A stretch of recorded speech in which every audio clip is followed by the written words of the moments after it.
প্রিয় ষষ্ঠ শ্রেণীর শিক্ষার্থীরা, রফিকুল এডুকেশন বিডির আজকের এই নতুন ভিডিওতে তোমাদেরকে স্বাগত জানাচ্ছি। তো প্রিয় শিক্ষার্থীরা, আজকে আমরা আলোচনা করব তোমাদের লেসন 2 নিয়ে, কংগ্রাচুলেশন ওয়েল ডান। তো এই কংগ্রাচুলেশন ওয়েল ডানের যে কাজগুলো আছে অ্যাক্টিভিটি এ, সে অ্যাক্টিভিটির এর আমরা পুরো অ্যাক্টিভিটি এতে যে ডায়লগটা দেওয়া আছে সে ডায়লগের অর্থ দেখব, বাংলা সহকারে আমি পুরো ডায়লগটি আলোচনা করব। অ্যাক্টিভিটি এর যে ডায়লগ 2 আছে সেটা নিয়ে আলোচনা করব, সেটার বাংলা দেখব। তারপর অ্যাক্টিভিটি এর যে ডায়লগ 3 আছে সেই 3 নাম্বার ডায়লগটি আমরা অর্থ সহ পড়ার চেষ্টা করব। তারপরে ল্যাঙ্গুয়েজ ফোকাস আছে, সেই ল্যাঙ্গুয়েজ ফোকাসটাও দেখব। তারপরে এর 1-এ অ্যাক্টিভিটি এর 1-এ যেটা বলা হয়েছে সেটার আনসারও আমরা খোঁজার চেষ্টা করব। তারপরে এর 2 দেখব। তো প্রিয় শিক্ষার্থীরা, তোমরা যদি আমার চ্যানেলে নতুন হয়ে থাকো তাহলে এরকম গুরুত্বপূর্ণ ভিডিওর আপডেট পেতে চ্যানেলটি সাবস্ক্রাইব করে রাখবে, আর ভালো লাগলে লাইক কমেন্ট করবে, আর সম্পূর্ণ ধারণা পেতে পুরো ভিডিওটি না টেনে দেখার জন্য অনুরোধ করছি। তো প্রিয় শিক্ষার্থীরা, তাহলে চলো শুরু করা যাক। তো প্রথমে আমরা দেখব এই যে লেসন 2তে কংগ্রাচুলেশন ওয়েল ডান মানে সেটার অর্থ কি। কংগ্রাচুলেশন মানে অভিনন্দন, আর ওয়েল ডান মানে ভালো করেছো। তাহলে after completing the lesson students will be able to, মানে এই লেসনটা পড়ার পর তোমরা কি কি জানতে পারবে সেটা এখানে বলা হয়েছে।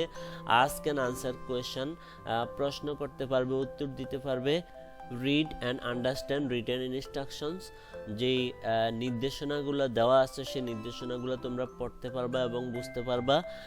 পার্টিসিপেট ইন শর্ট ডায়লগ, মানে ছোট ছোট ডায়লগে তোমরা অংশগ্রহণ করতে পারবা। Dialogue and conversation on familiar topics, মানে পরিচিত বিভিন্ন বিষয় নিয়ে। তো আমরা প্রথমেই দেখব অ্যাক্টিভিটি এ তে কি বলা হয়েছে।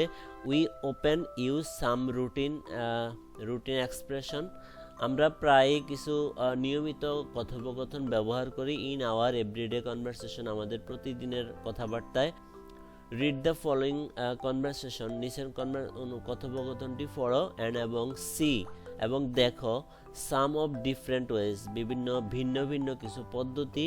ইন হুইচ, যেভাবে আমরা কি করি। উই ক্যান রেসপন্ড, আমরা সাড়া দিই। To good or bad news, ভালো অথবা খারাপ সংবাদে। তো এখানে এ নাম্বারে যেটা বলা হয়েছে, lily goes to school, lily স্কুলে যায়, ঢাকাতে একটা স্কুলে যায়। এবং her parents live in a small town, তার বাবা মা ছোট্ট শহরে বাস করে। ইন টাঙ্গাইল ডিস্ট্রিক্ট, টাঙ্গাইল জেলার। Lily is talking to her father over telephone, lily তার বাবার সাথে টেলিফোনে কথা বলে। তাহলে কিভাবে কথা বলে আমরা সেটা একটু এখানে যদি একটু বাংলায় চলে আসি, সেটা তোমাদের জন্য আসলে এই জিনিসটা তৈরি করা। লিলি ঢাকা একটি স্কুলে পড়ে, তার বাবা মা টাঙ্গাইল জেলার একটি ছোট শহরে থাকেন। লিলি টেলিফোনে তার বাবার সঙ্গে কথা বলছে। তো লিলি বলছে, হ্যালো বাবা, ওহে বাবা। এবার বাবা কি বললো, Lily how are you, Lily তুমি কেমন আছো। এবার লিলি বলতেছে, ফাইন বাবা, I just got my exam result, আমি আমার পরীক্ষার ফলাফল মাত্র পেয়েছি। I have got an A, আমি এ পেয়েছি। ইন মাই ইংলিশ টেস্ট, আমার ইংলিশ টেস্টে আমি এ পেয়েছি। এবার বাবা বললো, ওয়েল ডান, খুব ভালো করেছো, খুব ভালো করেছো। I am so proud of you, আমি তোমার জন্য অনেক গর্বিত। এবার লিলি বলল কি, থ্যাঙ্কস, ধন্যবাদ বাবা। বাই দ্য ওয়ে, যা হোক। I have to go now, আমাকে এখন যেতে হবে। আই উইল কল, আইল মানে I will call you again, আমি তোমাকে আবার কল করব, ফোন করব। এবার বাবা কি বলবো, বাই সুন, টেক কেয়ার, বিদায় মা, নিজের যত্ন নিও। এবার লিলিকে বলল, ইউ টু, তোমাকেও বাবা, বাই, তুমিও ভালো থেকো, তোমার যত্ন নিও বাবা, বিদায়। এবার আমরা চলে আসলাম 2 নাম্বার যেই ডায়লগটা আছে সেটা। Rahul is a good singer, Rahul একজন ভালো গায়ক। He loves to sing folk song, সে লোকসঙ্গীত গাইতে ভালোবাসে। এবং ইটস কোয়াইট পপুলার, এবং এটা খুবই জনপ্রিয়। উইথ দ্য ইয়াং জেনারেশন, যুব সম্প্রদায়ের কাছে। হিজ নিউ অ্যালবাম, তার নতুন album has just come out, প্রকাশিত হয়েছে। তাহলে আমরা সেটার বাংলাটাও একটু এখানে দেখব। রাহুল একজন ভালো গায়ক, তিনি লোকগীতি গাইতে পছন্দ করেন এবং তরুণ প্রজন্মের মধ্যে বেশ জনপ্রিয়। তার নতুন অ্যালবামটি এখনই প্রকাশিত হয়েছে। তো এখানে আহ, এখানে প্রথমেই আমরা যেটা দেখলাম, এখানে প্রথমে আমরা দেখতেছি কথা বলছে কে, নিনা। নিনা কি বলল, hello Rahul, you look very happy today. Nina বলল, হ্যালো রাহুল, তুমি আজ খুব খুশি দেখাচ্ছে, মানে তোমাকে আজ খুব খুশি দেখাচ্ছে। এবার রাহুল বলল কি, আই এম হ্যাপি, আমি সুখী, আমি খুশি। আই জাস্ট হিয়ার দ্যাট, আমি এইমাত্র শুনেছি যে my new album of Lalon song has been a hit, আমার নতুন অ্যালবাম লালন সং সেটা খুব হিট হয়েছে। তো এবার নিনা বলতেছে, ও গ্রেট, ও দারুণ, কংগ্রাচুলেশন, অভিনন্দন। এবার রাহুল কি বলল, থ্যাঙ্কস নিনা, নিনা তোমাকে ধন্যবাদ। I can't tell you how happy I am, আমি তোমাকে বলতে পারছি না যে আমি কত খুশি।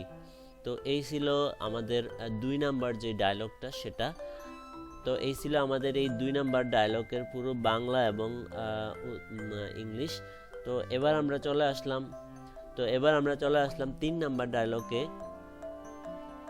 মঞ্জুর is a student of class 6 in a government high school in রাজবাড়ী। মঞ্জুর রাজবাড়িতে একটি সরকারি হাই স্কুলের 6ষ্ঠ শ্রেণীর একজন শিক্ষার্থী। রিসেন্টলি, সম্প্রতি, there was an inter school class competition, এসে কম্পিটিশন, সম্প্রতি একটা মানে এই স্কুলের সঙ্গে আরেক স্কুলের একটি রচনা প্রতিযোগিতা হয়েছে। On the occasion of our independence day, আমাদের স্বাধীনতা দিবস উপলক্ষে। Manjur has participated and got a prize, Manjur অংশগ্রহণ করেছে এবং সে একটা পুরস্কার পেয়েছিল। তো আমরা কনভারসেশনটা দেখব। এখানে রাজ বলল, হ্যালো মঞ্জুর, ওহে মঞ্জুর, হোয়াটস দ্য ম্যাটার, কি খবর তোমার, ইউ লুক এক্সাইটেড, তোমাকে খুব উত্তেজিত দেখায়। এবার মঞ্জুর বলল কি, আই রিমেম্বার দ্য কম্পিটিশন, আমি ওই প্রতিযোগিতাটার কথা স্মরণ করি। আই টুক পার্ট, আমি অংশগ্রহণ করেছিলাম। এবার রাজ বলল কি, ইয়েস আই ডিড, হ্যাঁ আমিও করেছিলাম। হোয়াট হ্যাপেন্ড, কি হয়েছে? এবার মঞ্জুর বলল, I am happy that I have won the competition, আমি খুশি যে আমি প্রতিযোগিতায় জয়লাভ করেছিলাম। ইনফ্যাক্ট, প্রকৃতপক্ষে অথবা বস্তুত, I have won the first prize, বস্তুত প্রকৃতপক্ষে আমি প্রথম পুরস্কারটি পেয়েছিলাম। এবার রাজ বলল কি, ও দ্যাটস না মার্ভেলাস, ও ওটা তো চমৎকার, কংগ্রাচুলেশন, অভিনন্দন। এবার মঞ্জুর বলতেছে কি, থ্যাঙ্কস রাজ, রাজ তোমাকে ধন্যবাদ। তো প্রিয় শিক্ষার্থীরা, এই ডায়লগটারও বাংলা এবং ইংলিশ আমরা পাশাপাশি রেখেছি, তোমরাও যাতে পড়তে পারো, পাশাপাশি রেখে রেখেও যাতে নিজেরা প্র্যাকটিস করতে পারো, সেজন্য আমি তোমাদের জন্য এই কষ্টটা করলাম। তো আশা করি তোমরা এইভাবে আসলে বাংলা ইংলিশ পেলে অনেক উপকৃত হবে। তো এবার আমরা 3 নাম্বার ডায়লগ শেষ করে পেলাম। এবার আমরা চলে আসব ল্যাঙ্গুয়েজ ফোকাস, মানে ভাষাগত যেই ফোকাস, মানে ফোকাস অর্থ হলো গুরুত্ব দেওয়া, কোনো ভাষার প্রতি কোনো কিছু গুরুত্ব দেওয়া। when we are glad or happy to hear about a good news, যখন আমরা কোনো ভালো খবর শুনে আনন্দিত হই বা খুশি হই, we usually express hour happiness, আমরা সাধারণত আমাদের মানে খুশিটা প্রকাশ করি উইথ দিজ এক্সপ্রেশন, এই অভিব্যক্তিগুলোর মধ্য দিয়ে। তো অভিব্যক্তিগুলো কি কি? কংগ্রাচুলেশন, ওয়েল ডান, মানে অভিনন্দন, দারুণ। তারপরে কি? দ্যাটস মার্ভেলাস, সেটা চমৎকার। দ্যাটস ওয়ান্ডারফুল, সেটা চমৎকার। গ্রেট, মহান, বিশাল, এক্সেট্রা ইত্যাদি। ইন রিটার্ন, মানে প্রতি উত্তরে, দ্য আদার পার্সন ইউজুয়ালি সেজ, অন্য ব্যক্তি সাধারণত বলে, থ্যাঙ্কস অর থ্যাংক ইউ, ধন্যবাদ অথবা তোমাকে ধন্যবাদ। তো প্রিয় শিক্ষার্থীরা, ল্যাঙ্গুয়েজ ফোকাসটাও আমরা রেখেছি এখানে, বাংলা এবং ইংলিশ পাশাপাশি রেখেছি। তোমরা এখান থেকে প্র্যাকটিস করতে পারো, সেটার পাশাপাশি ইংলিশটার পাশাপাশি বাংলাটাও তোমরা প্র্যাকটিস করতে পারো। তো এবার আমরা চলে আসলাম অ্যাক্টিভিটি A1-এ। এখানে কি বলা হয়েছে? Discuss with the meaning of generation. এখানে কিছু ওয়ার্ড মিনিং দিছে, সেগুলার ওয়ার্ড মিনিংগুলো তোমরা একটু জেনে নিতে পারো। Discuss with the meaning of generation album hit as a partner, একজন সহযোগী হিসাবে, সঙ্গী হিসাবে, as a partner. They have been used, যেগুলা ব্যবহৃত হয়েছে, ইন দ্য কনভারসেশন অ্যাবাভ, উপরের কথোপকথনগুলোতে এই শব্দগুলা ব্যবহার হয়েছে। তাহলে the words album and hit can be used. Album এবং হিট শব্দটা ব্যবহার করা যেতে পারে in more than one meaning, একটারও আরও বেশি অর্থে ব্যবহার করা যেতে পারে। তো ডিসকাস ইন গ্রুপ, দলে আলোচনা করো। অ্যান্ড এবং সি, দেখো। ইফ ইউ ক্যান গেস, তুমি অনুমান করতে পারো কিনা দ্য আদার মিনিং, অন্য। তো এই প্রশ্নটার এই যে এর ওয়ানে যে প্রশ্নটা আছে সেই প্রশ্নের আনসারটা তোমরা এইভাবে সাজাইতে পারো, এ নাম্বারে যেটা দেওয়া আছে জেনারেশন। জেনারেশন অর্থ কি? এটার মূল অর্থ হলো প্রজন্ম বা একটি নির্দিষ্ট সময়ের মানুষের দলকে বলে জেনারেশন। তাহলে কন্টেক্সুয়াল মিনিং মানে আমরা যদি আরেকটা অর্থ দেখি, আদার মিনিং যদি দেখি, তাহলে কি হবে?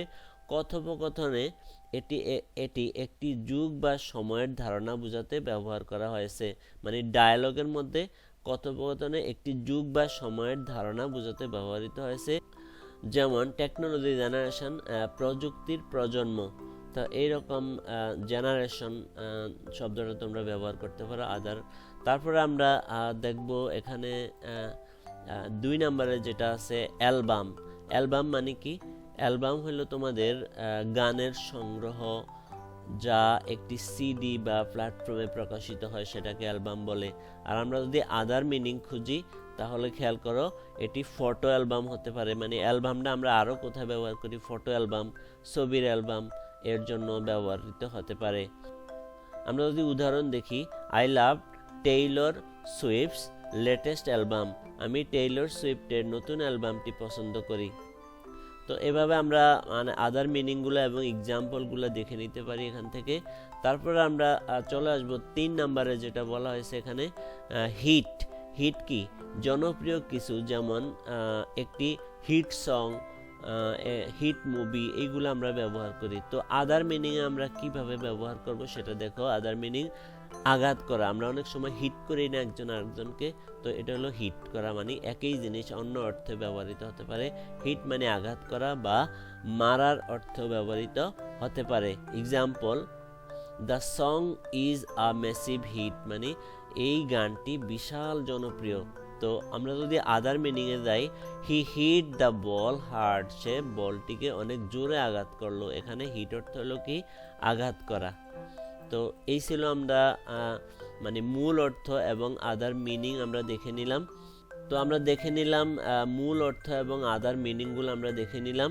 তো আমরা এই যে A1-এর যেই ডিসকাস ইন গ্রুপ, ডিসকাসটা কি হতে পারে? Discuss in group if you can guess the other meaning, তাহলে আমরা একটা ছোট একটা আনসার লিখতে পারি। ইন দ্য অ্যাবাভ কনভারসেশন, উপরের কথোপকথনে, generation is use to indicate Ira. Ira অর্থ যুগ, মানে প্রজন্ম। জেনারেশন শব্দটি ব্যবহার করা হয়েছে যুগকে, ইরা মানে যুগ, যুগকে প্রকাশ দেখানোর জন্য। অর আ স্পেসিফিক টাইম, একটা সুনির্দিষ্ট সময়কে দেখানোর জন্য। আর album and hit have multiple meaning, album এবং হিটের আছে বহুমাত্রিক অর্থ। সেটা কি? Album can refer to a collection of songs or photos, মানে অ্যালবাম হইল কিছু গান অথবা কিছু ছবির একত্রিতকরণ, সংগ্রহ। হোয়াইল হিট ক্যান মিন, হিটের অর্থ হতে পারে সামথিং পপুলার, কোনো কিছু জনপ্রিয়। Or an act of striking, অথবা আঘাত করার একটা কাজ। তো এটার বাংলাটা খেয়াল করো। উপরের কথোপকথনে জেনারেশন বা প্রজন্ম, জেনারেশন মানে প্রজন্ম বা সময় নির্দেশ করতে ব্যবহৃত হয়েছে। আর অ্যালবাম এবং হিট এর একাধিক অর্থ আছে।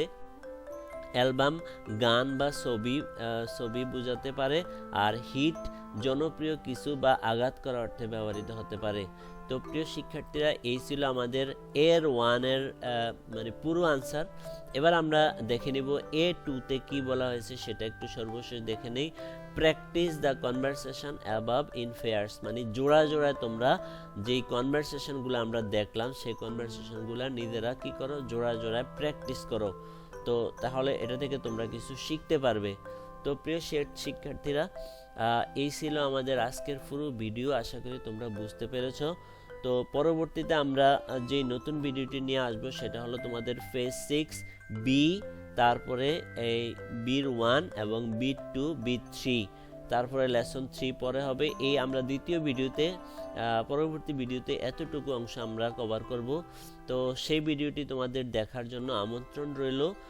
তো প্রিয় শিক্ষার্থীরা, আশা করি পুরো ভিডিওটি তোমাদের ভালো লেগেছে। আজকের এই ভিডিওটি যদি তোমাদের ভালো লেগে থাকে অবশ্যই লাইক কমেন্ট করতে ভুলবে না। দেখা হবে আবার অন্য সেই নতুন ভিডিওতে। সে পর্যন্ত সবাই ভালো থেকো। আল্লাহ হাফেজ।